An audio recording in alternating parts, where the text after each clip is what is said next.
السلام علیکم ورحمۃ اللہ وبرکاتہ۔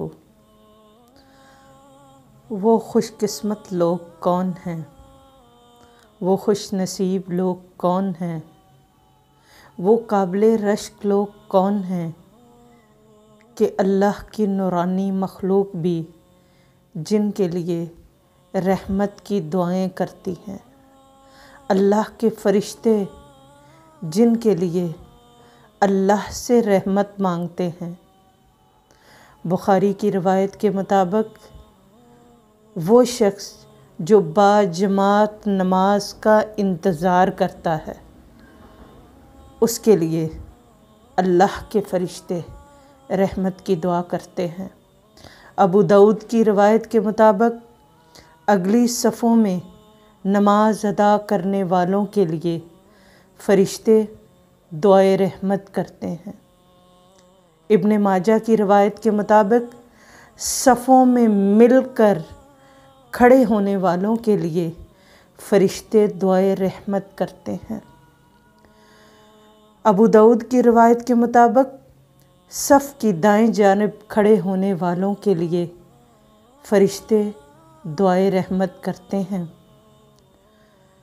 ابو داؤد ہی کی ایک اور روایت کے مطابق نماز سے فارغ ہو کر جائے نماز پر بیٹھنے والوں کے لیے حتیٰ کہ وہ اٹھ نہ جائیں یا بے وضو نہ ہو جائیں، اس وقت تک فرشتے ان کے لیے دعائے رحمت کرتے رہتے ہیں۔ ترمذی کی روایت کے مطابق لوگوں کو خیر اور بھلائی کی تعلیم دینے والوں کے لیے بھی فرشتے رحمت کی دعائیں کرتے رہتے ہیں۔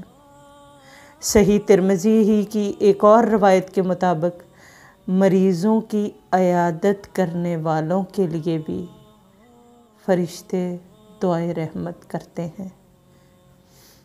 صحیح الجامع کی روایت کے مطابق روزے کے لیے سحری کھانے والوں کے لیے بھی فرشتے دعائے رحمت کرتے ہیں۔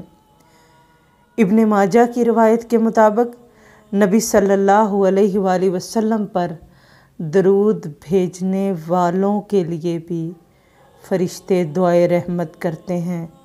اللہ رب العزت سے دعا کیا کریں کہ اللہ تعالیٰ ہمیں بھی ان لوگوں میں شامل فرمائے جن کے لیے اللہ تعالیٰ کے یہ مقدس اور نورانی مخلوق دعائیں کرتی ہے۔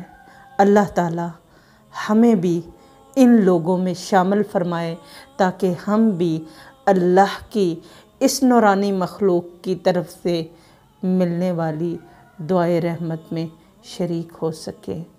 السلام علیکم ورحمۃ اللہ وبرکاتہ۔